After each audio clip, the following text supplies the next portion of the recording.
Hey HOA, what I got for you today is a special supplemental lecture focusing in on Alexandria and Virginia during the Civil War. Now, you really don't need this to be able to write a good essay on what happened during the Civil War, why did the Union win, why did the war take so long, that kind of thing. This is mostly just if you're interested in this subject, if you want to know about your local community and your local history. And it's also might give you some ideas for your internal assessment, which is going to be a historical investigation. One of the things you might want to investigate is the history of our local area during and after the Civil War. So here you go. Now, the most famous Civil War figure with a connection to Alexandria has got to be Robert E. Lee. The Lee family had been prominent in Northern Virginia for many, many years. Lee's father, Light Horse Harry Lee, had been an important general in the American Revolution. After the Revolution, he got into some land deals that didn't go well and ended up in debtor's prison, completely wiped out financially. So young Robert E. Lee grew up with a famous name, with a lot of social standing, but with very little money. His mother's family found a place for them in Alexandria. The house is still there. It's a private home now, so you can't tour it or anything, but you can drive past it. Lee ended up going to West Point because it was free and a respectable place for a young man to go. His financial fortunes changed when he married George Washington's great-granddaughter, who had substantial financial holdings. Now, the way that things worked back then, he didn't own her property, but he did control it. He could manage the property. He couldn't necessarily buy and sell things.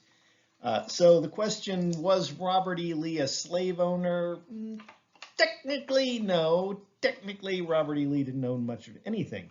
But he certainly had the control and management of his wife's slaves while they were in her possession.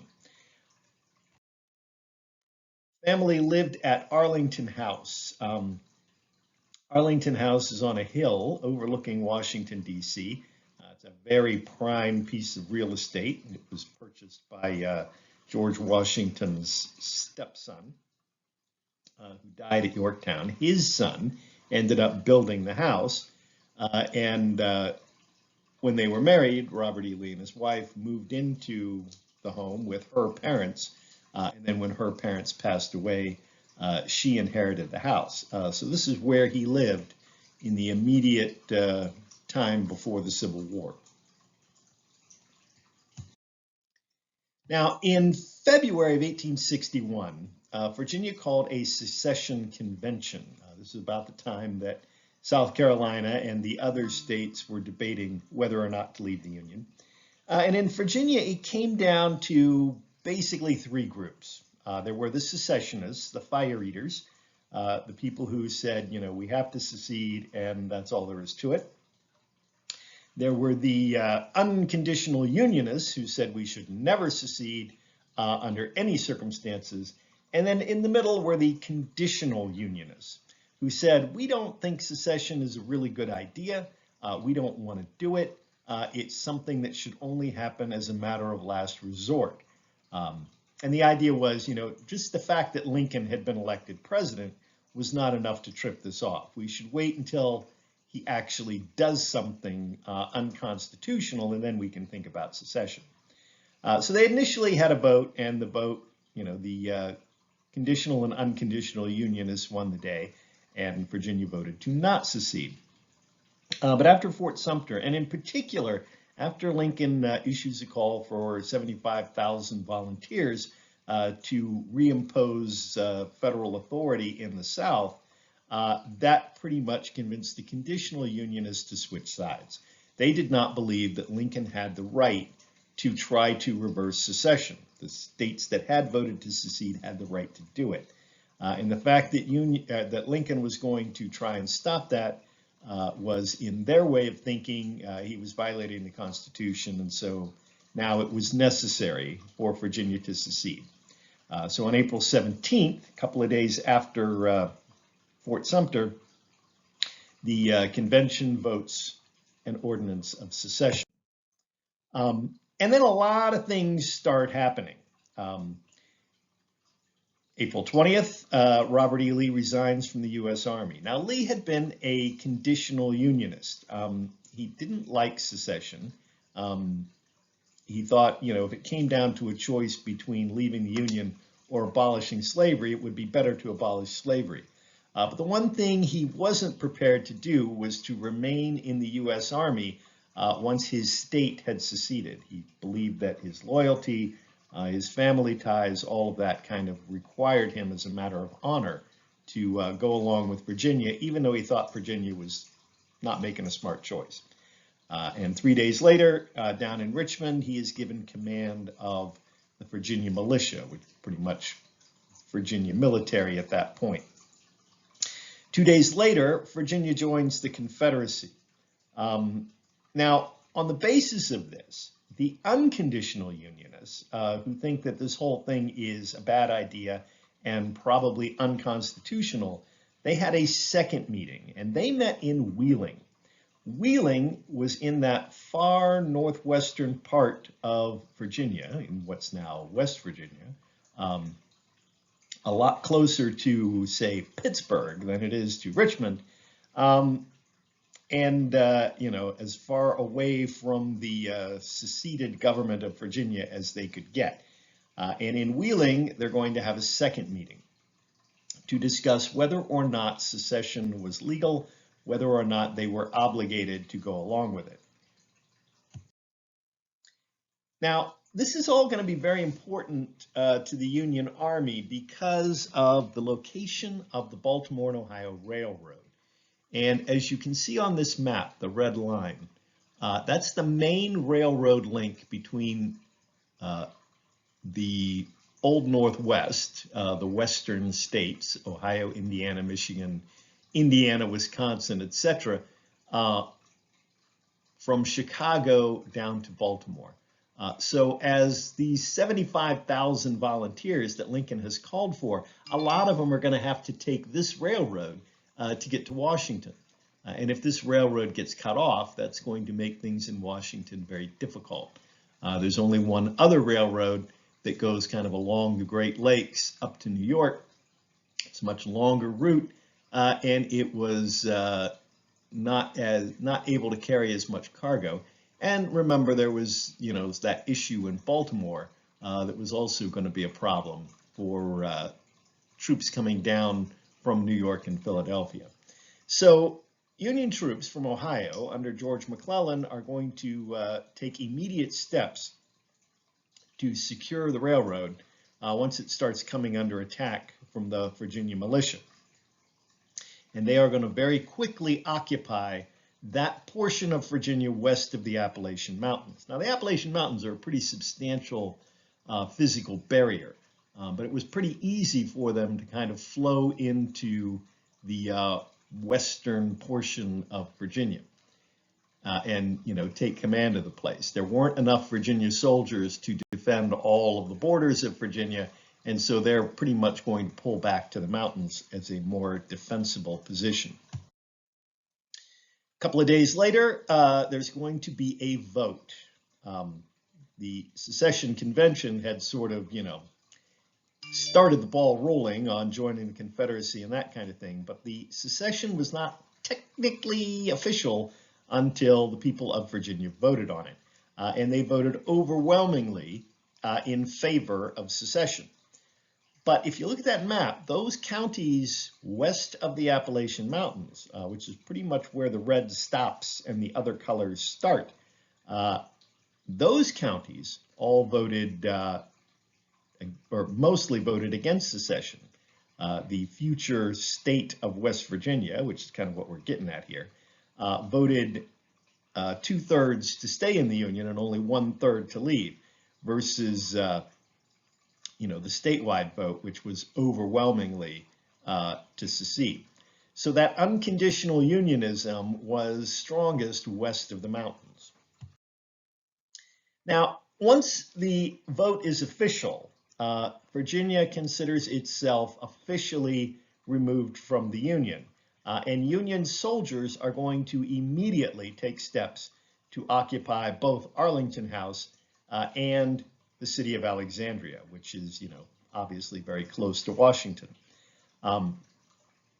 The fellow in the picture is Colonel Elmer Ellsworth. Now, he was a close friend of Abraham Lincoln. He was originally from New York, but he had gotten connected with Lincoln in Republican Party politics, associated with the 1860 election campaign. Ellsworth had been an organizer of some paramilitary groups that had provided security for Republican campaign rallies, that kind of thing. And when Lincoln called for the 75,000 volunteers, he was one of the first to, sign up and organized a group of New Yorkers into a volunteer regiment. So they were already in Washington, and they got the orders to secure the telegraph office in the city of Alexandria so that it couldn't be used to send messages to the Confederates. On his way to seizing the telegraph office, he noticed that there was a large Confederate flag flying from the roof of the Marshall House Hotel in what's now Old Town Alexandria. He was outraged to see this affront to, unionism, and so he and his men entered the hotel, charged up the stairs to the roof, tore the flag off the flagpole on the roof, and they were coming back down the steps when they were met by Mr. Marshall, the owner of the hotel, who had a shotgun and who proceeded to shoot Ellsworth. Now, Marshall's position was, he's a private property owner. His private property has just been stolen by somebody with no legal authority to do it, and so he, took action. Ellsworth's men shoot Marshall, so both of those guys are going to be dead. Now, because Ellsworth was such a close friend of Lincoln, and because technically he's the first Union officer to be killed in the war. Remember, there were no casualties at Fort Sumter, or at least battle casualties. Ellsworth is going to become famous, and this painting, or versions of this painting, are going to sweep all across the North. This is going to be a huge outpouring of patriotic fervor. Ellsworth is going to be famous in death. Towns are going to be named after him. Streets are going to be named after him. He's going to become a very famous fellow. Although, really he's kind of acting beyond his orders and doing something that, well, to put it mildly, it was a bit rash, maybe even, kind of dumb. The Marshall House is going to become an icon of, this incident, and it's basically going to be disassembled over the next few years by people taking souvenirs, taking pieces of the hotel away as a little something memento. There is a new hotel, which is a completely different building on that site in Old Town.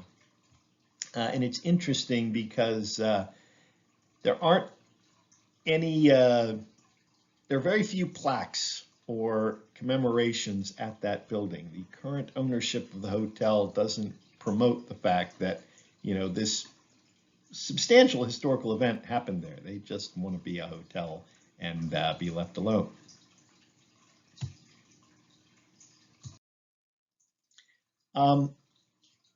There's I put battle in scare quotes there. It's not really a battle, it's more of a raid. On the 1st of June, Union cavalry, who are trying to figure out what the Confederates are up to, how many soldiers they have, that sort of thing, they're going to ride into the city of Fairfax, which at that time is pretty much a small country town with nothing much more than the Fairfax County Courthouse. Outside of that courthouse, they are going to run into the commander of the local militia, Lieutenant Colonel John Q. Marr. Now, interestingly, Marr was a delegate at the secession convention, and he voted against secession both times, but like Robert E. Lee, once secession had been approved, he saw it as his duty to, follow his state. So he's in the city of Fairfax guarding the courthouse. When the Union cavalry rides up, he ends up getting shot and killed.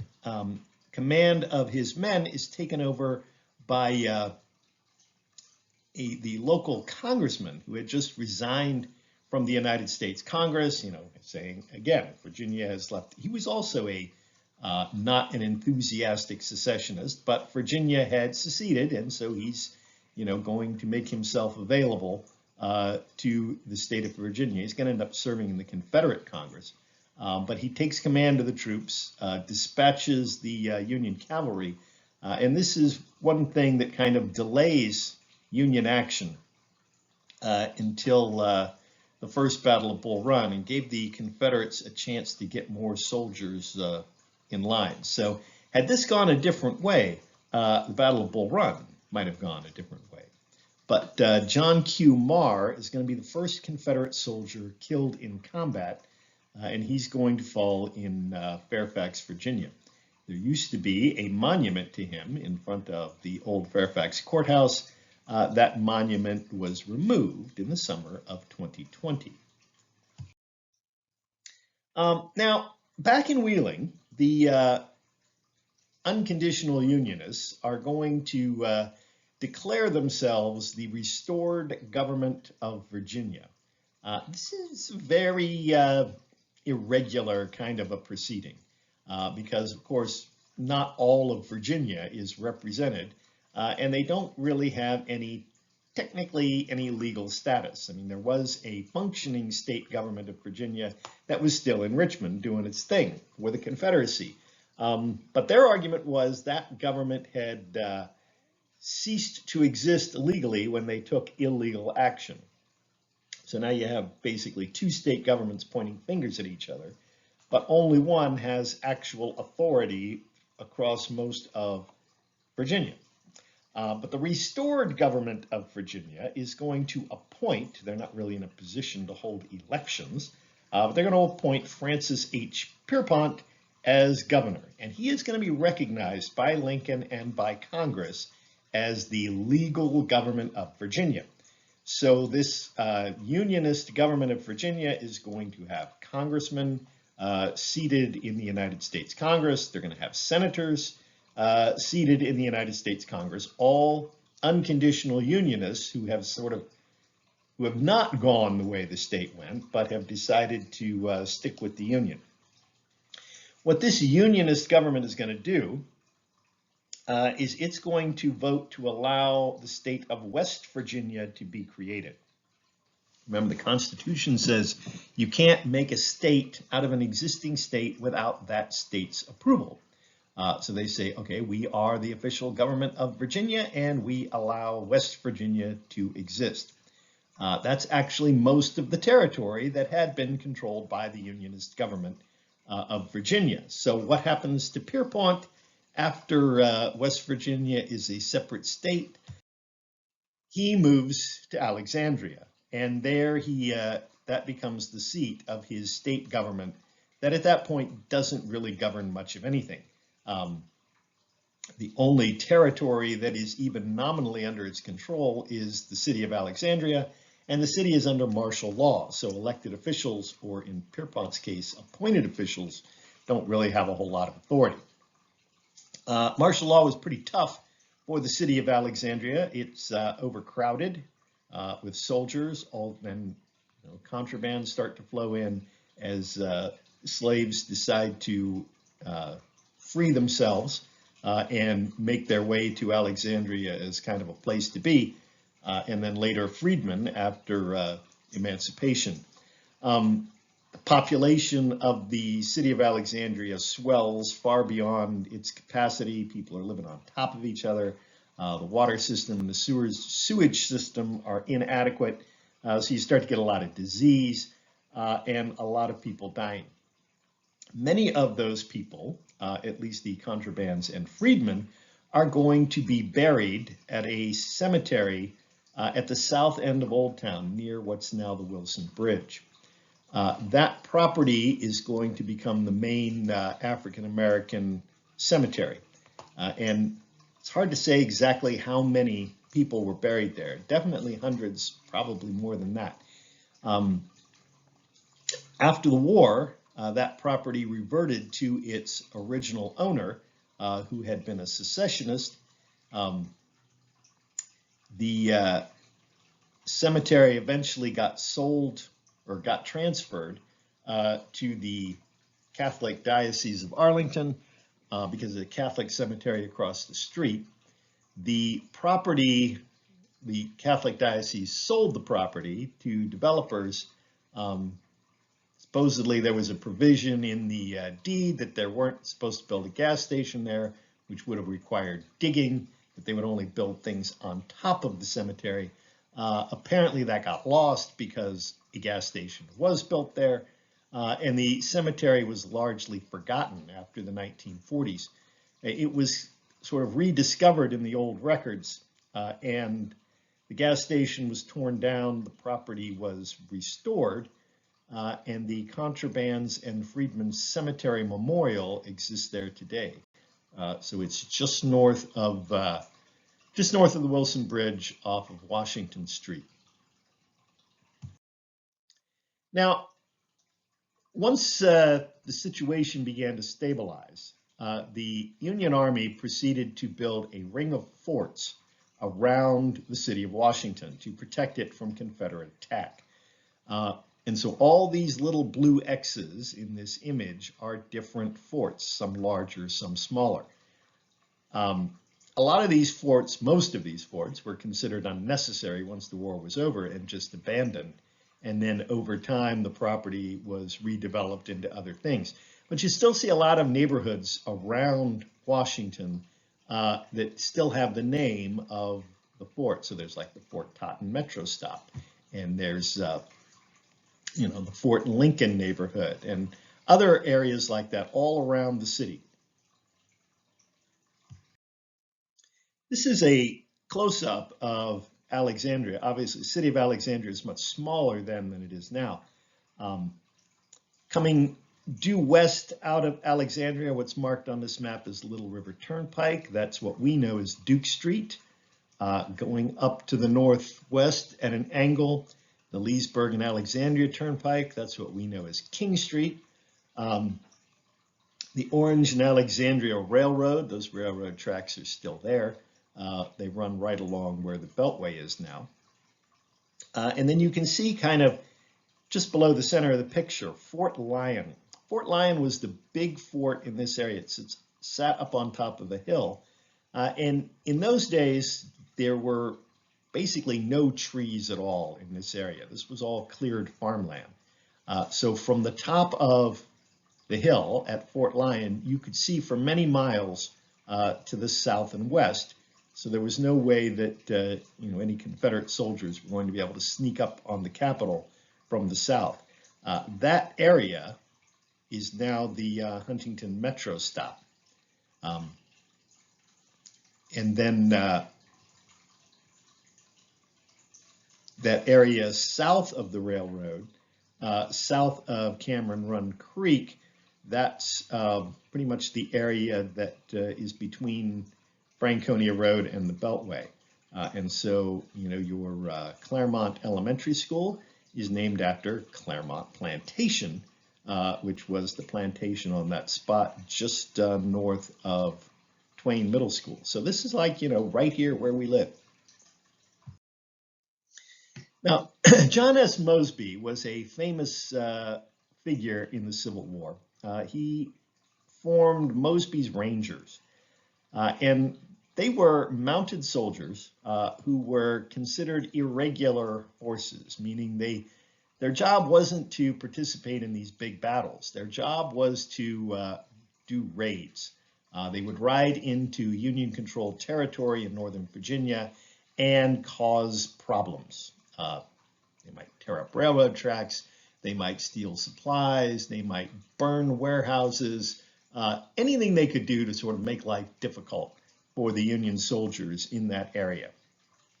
And they're going to become quite famous for their ability to sort of slip in and slip out since they had the support of much of the local population who found the presence of Union soldiers annoying. And that ties into an incident called the Rose Hill Raid. On September 28, 1863, Mosby's Rangers had a mission. They were going to raid Alexandria and kidnap Governor Pierpont and haul him off to Richmond, where he would be tried, I guess, for treason or something. Unfortunately, when they got, or fortunately, depending on whose perspective you're looking at it from, when they got to the place in Alexandria where Governor Pierpont was supposed to be, he was off in D.C. meeting with federal officials. So that ended up not working out. The fallback target was Pierpont's military aide, Colonel Delaney. Now, they knew where Colonel Delaney was because Colonel Delaney's son was a member of Mosby's Rangers. So this is one of those families where, you know, the father is on the Union side and the son is on the Confederate side. Delaney was based at Rose Hill Plantation, which was a plantation in the neighborhood. It's now Rose Hill. The house burned down in the 1880s, but that's where it was. And the story is that the son guided the Rangers to Rose Hill Plantation, where they entered the home, and Colonel Delaney was in bed, and his son, according to the tale, says, "How do, Pa? I'm very glad to see you." And the father, knowing, you know, the score, because his son was a Confederate Ranger, said, "Well, sir, I'm damn sorry to see you." Colonel Delaney was taken prisoner and hauled off to Richmond. And this is the famous Rose Hill Raid. There's a sign. That image there is from the historical marker, which is right out in front of the John Marshall Library, right across the street from Rose Hill Shopping Center. The original Rose Hill Plantation was a little further east from where the library is now. Emancipation in Virginia kind of happened different ways depending on where you're talking about. When Lincoln issued the Emancipation Proclamation, it specifically exempted those parts of Virginia under Union control. Remember, the Emancipation Proclamation was only for areas in rebellion.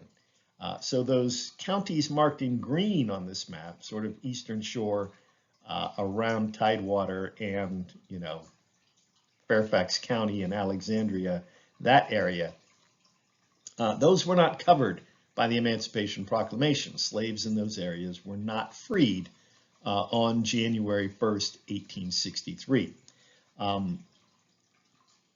Technically, and you know, the state of West Virginia, having become the state of West Virginia, was no longer in rebellion, so it wasn't covered by the Emancipation Proclamation.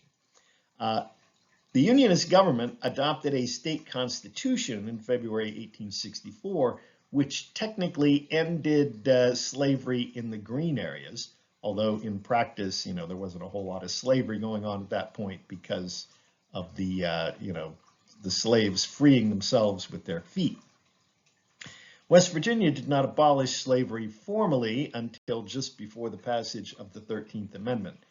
So if you ask the question, you know, when did slavery end in Virginia? The answer to that question is depends on how you define end of slavery. In June of 1864, the Union Army had gotten possession of Arlington House. It was not subject to the Second Confiscation Act because it was owned by Mrs. Lee and not Mr. Lee. And so technically it wasn't property owned by, you know, somebody supporting the rebellion. At least nobody wanted to press the point on Mrs. Lee. But it was seized in January 1864 for non-payment of taxes because Mrs. Lee was not able to come to Alexandria and pay the taxes. And then the Union Army began burying soldiers on the grounds because they needed space for additional cemetery. And that is going to become the beginnings of the Arlington National Cemetery, which is now the biggest military cemetery in the country, with not just the original Civil War veterans, but veterans from every war since then. Now the house, Arlington House, is still there. It is currently under renovation as a memorial to Robert E. Lee. And that renovation was supposed to be complete in fall of 2020. I think it's a little delayed because of the pandemic, but they have been restoring the place and turning it into a museum. Not so much for Lee as a Confederate commander, as much as remembering Lee's role as a figure after the war, helping to put the country back together again. Another commemoration was constructed in 1889 by the United Confederate Veterans. So in 1889, they commissioned a statue. It's a bronze statue of a Confederate soldier. The title of the statue is Appomattox, and the idea is this is a soldier, on his way home after the surrender at Appomattox. And the statue was placed at the corner of Washington Street and, well, actually not the corner, like right in the middle of the intersection of Washington Street and Prince Street in Old Town Alexandria in 1889. And attending were, this is only 25 years after the end of the war, so there's a lot of Confederate veterans in attendance. The governor of Virginia at that time was Fitzhugh Lee, the nephew of Robert E. Lee, who was a Confederate general during the war, and was born at Claremont Plantation, just back of what's now Mark Twain Middle School. He was governor of Virginia. General Joe Johnston was there. He was still alive in 1889, and the statue was dedicated. And the statue stood there for the next, 130 years.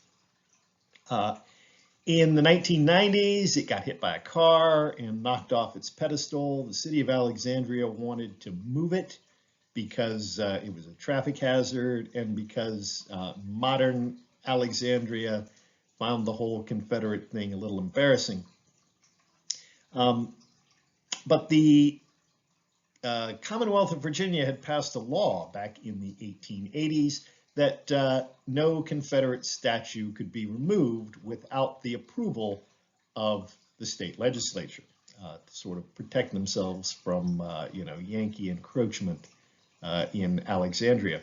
And so it wasn't really an option to remove the statue until the state legislature finally voted to make that legal. That law was going to go into effect in July of 2020. So in June, the Daughters of the Confederacy, who were the official owners of the statue, decided to remove it, and they have secured it in an undisclosed location where it is protected from defacement. And so there is no more Confederate memorial in the city of Alexandria. We'll talk more in the next unit about Reconstruction and the whole question of memorializing the war and the different ways that was done. But for now, that's just some interesting local color about the Civil War.